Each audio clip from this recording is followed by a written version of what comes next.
Greetings, brothers and sisters around the world. It is I, Comrade Zero. I have returned. I have not gone away. The struggle has not stopped. But as you see, I'm in summer clothing because today is summer solstice, and a happy summer solstice to all, the longest day of the year.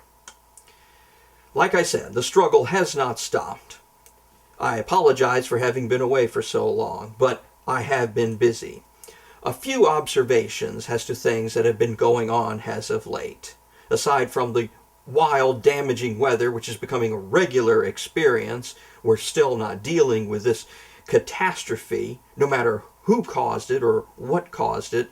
Notice the governments around the world are doing almost nothing. I know there are voices out there. I implore you to keep speaking and try to push those in power to do something so that humanity can survive the crisis that's slowly creeping up on us and threatens to destroy everything. Also, we have other problems here at home with the forces of reaction. Everywhere they're attempting to pass laws to restrict voting rights, to restrict women's health. It's amazing to think that in the 21st century we've still got people saying the crazy things that come out of their mouths about issues like rape. Why can't they leave the issue alone? What is so fascinating to the reactionaries that they want to seem to talk about rape in the halls of Congress? Have we regressed to the 1950s or 1940s in these matters? These are dangerous people because they have believers behind them. But once again, the struggle must continue. We can't rest, we can't let up because they just pop back up again like dangerous, evil jack-in-the-boxes. The other issue that's been troubling me recently is the decision by the President of the United States to send military assistance to the rebels fighting in Syria. Have we learned nothing? Do we really need to go to war in another Muslim-majority country? This only makes the other Muslims think that we really are committing some kind of great world war to defeat Islam, even though that's not actually what's happening, but that's where all the friction points are. I shouldn't even have to explain to somebody that, are we going to go through this again? Are we just going to stop at small arms, which is what we've been told? That's all we're going to do. We're going to send them small arms. No big weapons, no direct military support. But if you look at United States history since the Spanish-American War, we've never done that. Anytime we start sending weapons to somebody, sooner or later come the advisors and the special forces, and it just builds up all over again. This just goes to show you, for all of us socialists of whatever leanings of socialism that you may be, that it doesn't matter who the president is. Bush, Obama, who cares? Clinton? When the American machine and its military-industrial complex and the banks decide that it's time to get things going again, we'll find some reason, any reason, even a sordid civil war like that's being fought in Syria now.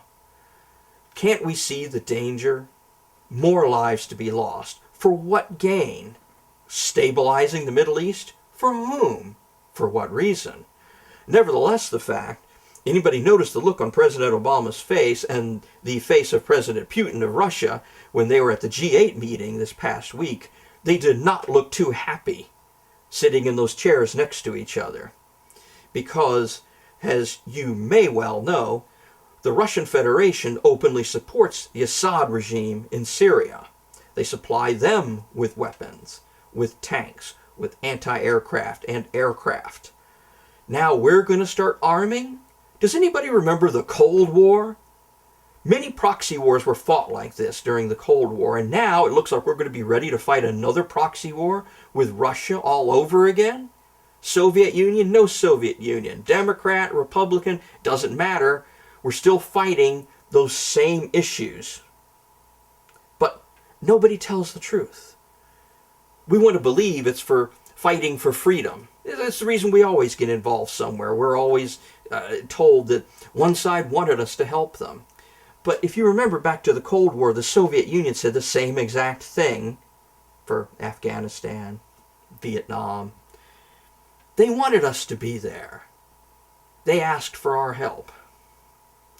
Nothing has changed. In the 30 years since I myself was a soldier during the Cold War, we're back to the same sorry set of games. But don't give up. Don't lose hope. Keep struggling.